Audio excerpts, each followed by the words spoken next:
مگر میں بتانا ضروری سمجھتی ہوں۔ میرا نکاح میری پھپھو کے بیٹے سے بچپن میں ہی ہو گیا تھا۔ وہ لوگ ترکی میں ہوتے ہیں۔ کچھ خاندانی مسائل کی وجہ سے میرے ابا ان سے تھوڑا بدظن ہیں اور مجھے ڈیورس دلا کر میری شادی کہیں اور کرانا چاہتے ہیں، مگر میں ایسا نہیں چاہتی۔ پلیز آپ انکار کر دیں۔ میں کسی اور کی بیوی ہوں، نکاح پر نکاح نہیں ہو سکتا۔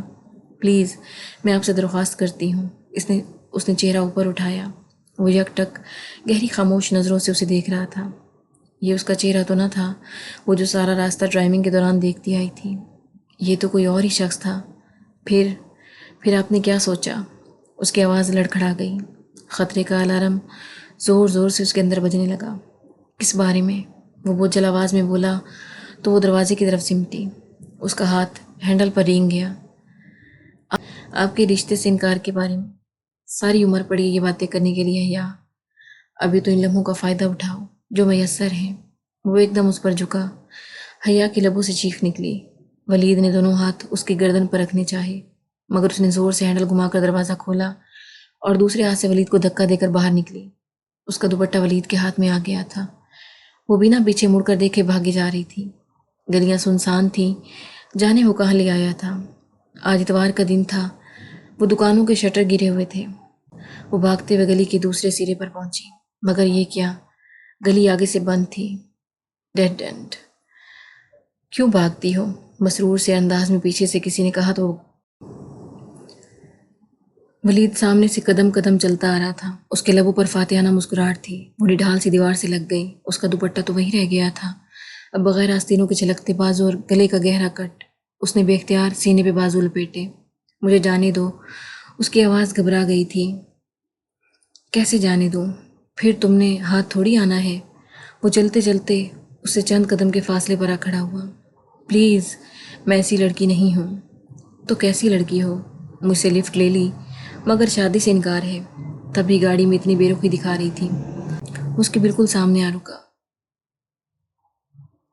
پلیز، اس میں اتنی ہمت نہیں تھی کہ اب ولید کو دھکا دیتی۔ شش، وہ مسکراتے ہوئے آگے بڑھا۔ حیا نے سختی سے آنکھیں مینچ لی۔ تب اس نے زور سے کسی ضرب لگنے کی آواز سنی اور پھر ولید کی طرح۔ اس نے دھیرے سے آنکھیں کھولی۔ ولید چکرا کر نیچے گر رہا تھا اور اس کے پیچھے کوئی کھڑا نظر آ رہا تھا، شوخ نارنجی شلوار قمیض میں ملبوس، میک اپ سے اٹا چہرہ لیے، وہی اس روز والا خواجہ سرا ڈولی۔ اس کے ہاتھ میں ایک فرائنگ پین تھا جو اس نے شاید ولید کے سر پر مارا تھا۔ وہ ساکت کھڑی اس کو دیکھ رہی تھی۔ وہ 2 قدم آگے بڑھا اور عین حیا کے سامنے رکا۔ اس کی آنکھوں میں ایسی کاٹ تھی کہ وہ سانس روک کے اسے دیکھے گئی۔ تبھی اس نے آگے ہاتھ بڑھایا اور حیا کو گردن کے پیچھے سے دبوچا، لیکن اس کے منہ سے کراہ تک نہ نکلی۔ اس کی گردن کو یوں ہی پیچھے سے دبوچے ڈولی نے ایک جھٹکے سے اسے آگے دھکیلا۔ گلی کے آغاز تک جہاں سے وہ آئی تھی وہ اسے لے گیا، پھر مخالف سمت مڑ گیا۔ سامنے میرج ہال کا پچھلا حصہ تھا۔ اسے گیٹ تک لے آیا اور ایک جھٹکے سے اسے چھوڑا۔ اس نے ڈبڈبائی آنکھوں سے ڈولی کو دیکھا۔ وہ ابھی تک لب بھینچے تلخ کاٹ دار آنکھوں سے اسے دیکھ رہا تھا۔ دفتن ڈولی نے اپنی گردن سے لپٹا نورنجی دوپٹہ کھینچا اور اس پر اچھالا۔ دوپٹہ اس کے سر پر آن ٹکا۔ وہ چپتی ہوئی نظروں سے اسے دیکھتے ہوئے بولا، بے حیا۔ پھر وہ پلٹ گیا۔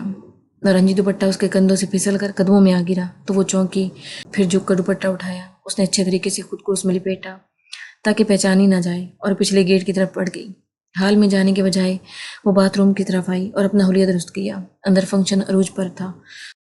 وہ ایسی حالت میں نہ تھی کہ 2 قدم بھی چل پاتی۔ سو بے دم سی آخری نشست پر آن گری۔ بے حیا، بے حیا، بے حیا۔ ڈولی کے لفظ ہتھوڑے کی طرح اس کے دماغ پر برس رہے تھے۔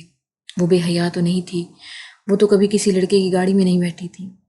اس سے تو یہ غلطی پہلی بار ہوئی تھی۔ پھر سوچ کر دماغ پھٹا جا رہا تھا۔ وہ آدھے فنکشن کے بعد ہی طبیعت خرابی کا بہانہ کر کے چلی آئی تھی۔ یہ داؤد اور سونیا کی شادی کے چند دن بعد کا ذکر ہے۔ صبح سے سردی بہت بڑھ گئی تھی۔ دسمبر ختم ہونے کو تھا اور ہوا ٹھٹھرا دینے والی بن چکی تھی۔ ایسے میں وہ کیمپس میں اسکالرشپ کوآرڈینیٹر کے آفس کے باہر دروازے پر لگی لسٹ کو دیکھ رہی تھی۔ ایسمس مینڈس ایکسچینج پروگرام کے تحت اسٹوڈنٹس میں سے صرف 2 لڑکیاں سوانچی یونیورسٹی جا رہی تھیں، حیا سلیمان اور خدیجہ رانا۔ یہ خدیجہ رانا کون ہے بھلا؟ وہ سوچتے ہوئے اپنے یہ کھوتے ہاتھ آپس میں رگڑ رہی تھی۔ سردی سے اس کی ناک سرخ پڑ رہی تھی۔ لانگ شرٹ اور ٹراؤزر پر اسٹائلش سا لانگ سویٹر پہنے وہ دروازے کے سامنے کھڑی تھی۔ دفتن عقب سے کسی نے پکارا، ایکسکیوز می۔ وہ چونک کر پلٹی، پیچھے ایک لڑکی کھڑی تھی۔ کندھے پر بیگ، ہاتھ میں ڈائری اور پین اور آنکھوں پر بڑا سا چشمہ۔ اس کو نام سے نہیں جانتی تھی، لیکن یونیورسٹی میں کئی بار اسے دیکھا تھا۔ وہ لڑکی اسے خواہ بری لگی تھی۔ یہ حیا سلیمان کون ہے بھلا؟ وہ چشمے کے پیچھے سے آنکھیں سکیڑتے سوچتی ہوئی کہہ رہی تھی۔ حیا نے ایک طنزیہ نگاہ میں اس کا سر سے پاؤں تک جائزہ لیا، پھر ذرا روکھے انداز میں بولی، میں ہوں۔ اوہ، اس نے جیسے بمشکل اپنی ناگواری چھپائی۔ میں آپ کے ساتھ ترکی جا رہی ہوں حیا۔ میں خدیجہ ہوں۔ میری فرینڈز مجھے ڈی جے کہتی ہیں، لیکن آپ میری فرینڈ نہیں ہیں، سو خدیجہ ہی کہیے گا۔ مجھے بھی حیا صرف میرے فرینڈز کہتے ہیں۔ آپ مجھے مس سلیمان کہہ سکتی ہیں۔ وہ کہہ کر پلٹ گئی۔ عجیب بد دماغ لڑکی تھی وہ خدیجہ رانا۔ اسے پہلے بھی خواہ بری لگتی تھی، اور اب اندازہ ہو گیا تھا کہ اس کے بھی حیا کے بارے میں کچھ ایسے خیالات تھے۔ وہ جیسے ہی گھر آئی، ظفر سامنے سے آ گیا، بھاگتا ہوا، ہانپتا ہوا۔ حیا بی بی، حیا بی بی، بول بھی چکو اب۔ وہ گاڑی لاک کرتی کوفت زدہ ہوئی۔ آپ کو ارم بی بی بلا رہی ہیں؟ خیریت؟ خیریت نہیں لگتی جی، وہ بہت رو رہی ہیں، ظفر نے رازداری سے بتایا تو وہ چونکی۔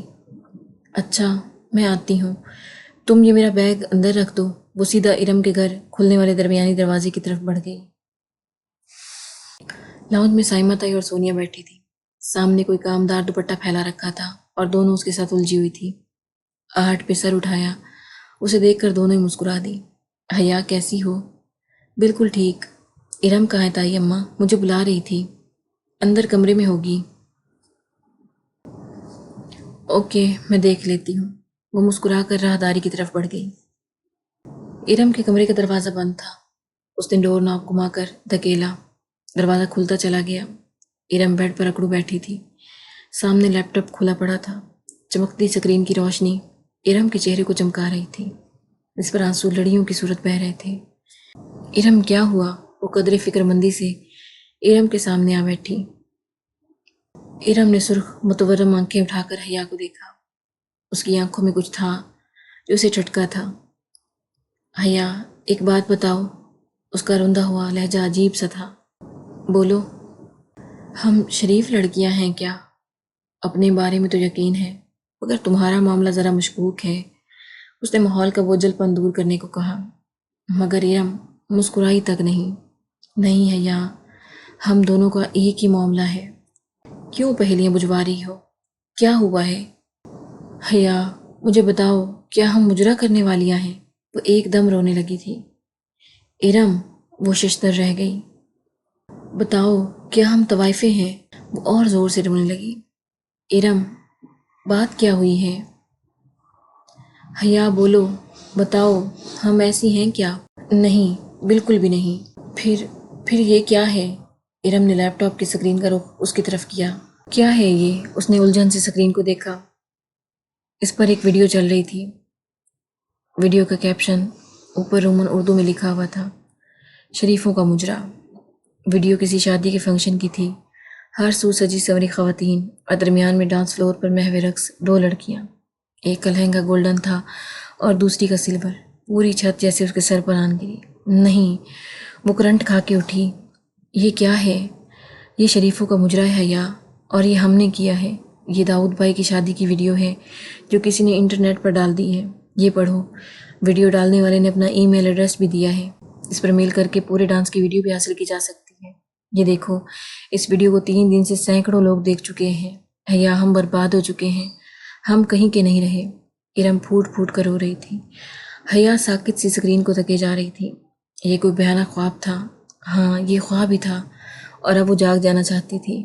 اسکرین پر اقصا پریوں کے سراپے میں مختلف حصوں پر کسی نے سرخ دائرے کھینچ رکھے تھے۔ جیسے کوئی لڑکی کسی سٹیپ پر جھکتی تو فوراً سرخ دائرہ ابھرتا۔ اس کے کانوں سے دھواں نکلنے لگا۔ نہیں، یہ میں نے نہیں کیا۔ وہ ایک ہی قدم پیچھے ہو رہی تھی۔ اس کے لب کپ کپا رہے تھے۔ ارم اسی طرح بلک رہی تھی۔ میں مجرا کرنے والی نہیں ہوں، میں شریف لڑکی ہوں۔ یہ ہم ہی ہیں حیا، ہم برباد ہو گئے۔ اس کا سر چکرانے لگا۔ یہ سب کیا ہو گیا تھا؟ ویڈیو کے سینکڑوں ویوز لکھے آ رہے تھے۔ کیا وہ پورے شہر میں پھیل گئی تھی؟ اور اگر اس کے خاندان والوں تک پہنچ گئی تو ابا تو مجھے گولی مار دیں گے ارم، مجھے تو زندہ گاڑ دیں گے۔ مگر یہ ویڈیو کس نے بنائی ہے؟ ہم نے تو مووی والے کو بھی منع کر دیا تھا۔ کسی نے چھپ کر بنائی ہوگی۔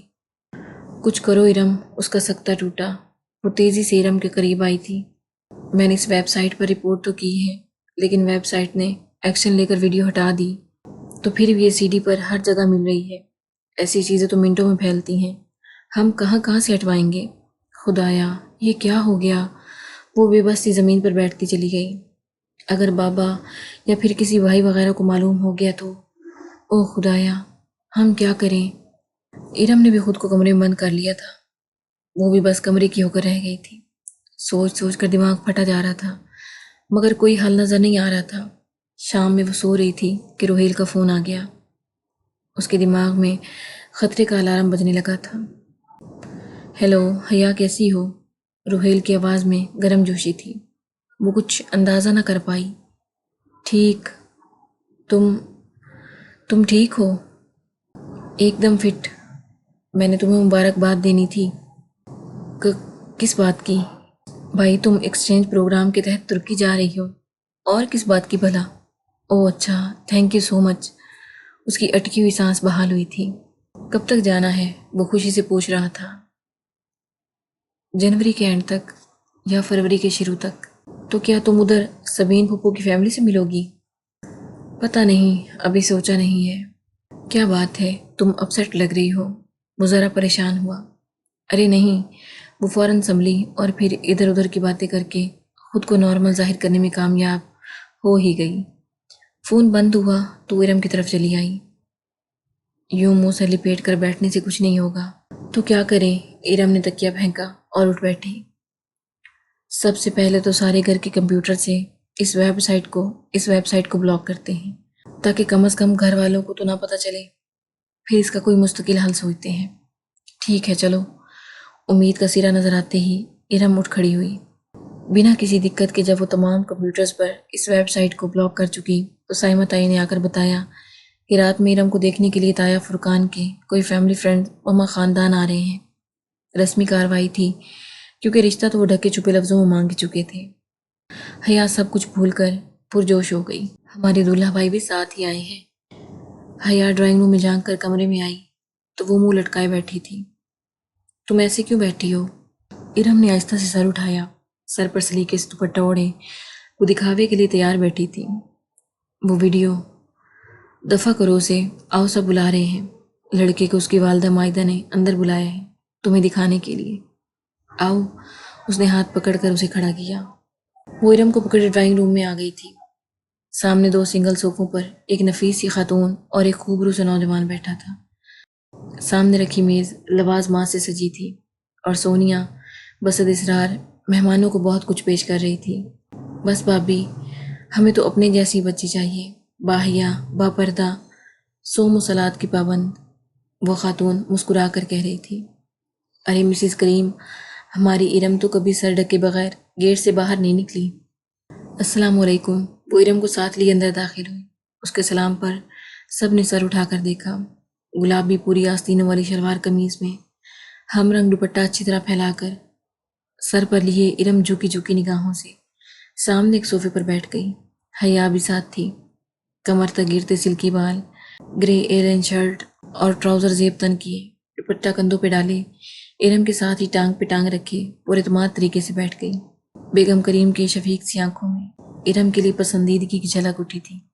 انہوں نے تائیدی انداز میں اپنے اسمارٹ سے بیٹے کو دیکھا، مگر وہ ارم کو نہیں بلکہ بہت غور سے حیا کو دیکھ رہا تھا۔ اور بیٹا، آپ کیا کرتی ہو؟ بیٹے کو متوجہ نہ پا کر وہ ارم سے مخاطب ہوئی۔ جی ماسٹرز کر رہی ہوں، انگلش لٹریچر میں۔ ارم نے جھکی جھکی نظروں سے جواب دیا۔